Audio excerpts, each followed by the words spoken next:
My name is Seraphine, the warrior poet, the angel of ruin. I've been training for 3 years now at FutureShock under Sam Bailey and Chris Ridgway. My biggest influence is probably Shawn Michaels. Such a prideful, lustful man, but I couldn't help but love him. He gave me almost a glimpse of hope that there could be light in the world. But I also hate him because that hope was a lie. I think I can win the Adrenaline series because I am filled with divine fury. There are so many unworthy opponents out there, and I must bring them down. My name is Jack Nomac. I've been wrestling for 3 years now. Started at Claw under Sonny Derson, then I moved over to FutureShock, where I trained under Sam Bailey and Chris Ridgway. There's been many people who influenced me as a wrestler. Kane,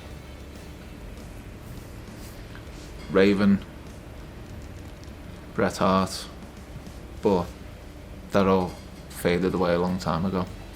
Now I'm influenced by my God.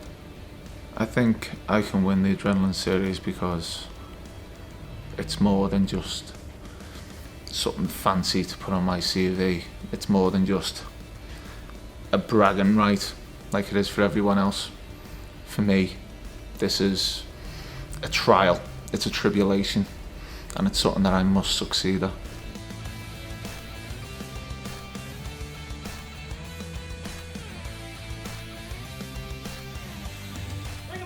Welcome back to the Adrenaline series. We have Seraphine versus Jack Nomac. Contrasting styles, but also very similar styles for this type of match, Tony. Yeah, I can't lie. They both scare me. Yeah. I don't understand. They've got a very kind of calm presence that really unsettles me. Yeah, and again, like they seem to have justification for their own sort of psyches going into this match. Seraphine believes he is a higher purpose, and Jack Nomac feels that he is, he's been sent here to take over. Both men again. Seraphine being pretty much exclusive to the FutureShock Performance Center, hasn't really branched himself out here. This is kind of his first showing in ring. Jack Nomac sort of traveled about a little bit. I know he trained with Claw. I know he's come over here to the FutureShock Performance Center. I know, again, he's started making sporadic appearances around the Northwest scene. And already very confident enough that he didn't even pay attention to Seraphine. Seraphine goes for that schoolboy attempt, and it's just stopped. Again, both of these men are on a mission. So Seraphine will take every opportunity to get this job done. But I wonder if the size advantage for Jack Nomac is going to take this one for him. Yeah, again, Jack Nomac very slow, very professional, knows exactly what he needs to do, doesn't waste any energy on anything he doesn't need to do, whereas at the moment, Seraphine just seems to be very much on the back foot, seems to be taking a lot of punishment. Slow to get back to his feet again, but like Seraphine hasn't really got himself going. Attempted a few moves, but the powerhouse that is Jack Nomac is real. Oof, big European uppercut in the corner as well. Really putting the brakes on Seraphine. As we send him to the corner, eats the middle buckle, almost losing his foot in there a little bit. A little staggered, and again, Jack Nomac, no wasted motion, straight up, picking him up again, adding punishment. As we go for a big fisherman style buster. Devastating fisherman buster there. Seraphine kicks out. Seraphine reads to me as someone that can take a lot of punishment. Again, he knows what he's there for. He wants to prove himself. So he will eat a lot to try and achieve his goal. Yeah, and again, working on the arm, an interesting process. Again, Jack Nomac having a shoulder support on the other arm, so maybe this armbar attempt is real smart because the defense mechanism for Jack is kind of not there. Having an injured left shoulder and attacking that right shoulder as Jack attempts to get to that rope a little bit further away, maybe needs to take the pressure and put it back onto Seraphine. I think this is a smart tactic for Seraphine as well. As Jack Nomac is a bit more of a brutish style, throws people about, strikes, but it doesn't have that game to defend himself against submissions. I think it's a really, really smart thing for Seraphine to attack the limbs like that. Yeah, and again, like, it's heavily bandaged up. The elbow, the shoulder is supported. Jack might be walking in with an injury so far. And again, working on that right shoulder. Interesting tactic from Seraphine. Maybe myself, I would have maybe gone for the left if it's already injured, because it might be an easy one to get a submission. We saw Jack Johnson get one earlier. I don't know if I'm overthinking it, but sometimes when you are injured on one side, your other arm overcompensates, so it could be quite vulnerable itself. Also a good factor on that one. A nice little backsplash from Nomac. Seraphine struggling again, using those ropes to try and keep the referee. Again, the referee should be doing a job to keep that defense, but Seraphine just with a kick to the shin. Not pleasant, not fun. No. Hurts. But that seems to have just annoyed Jack Nomac. That's a Brutal DDT. very, very hard DDT. I think it's over. But it's not. No, Seraphine again kicking out.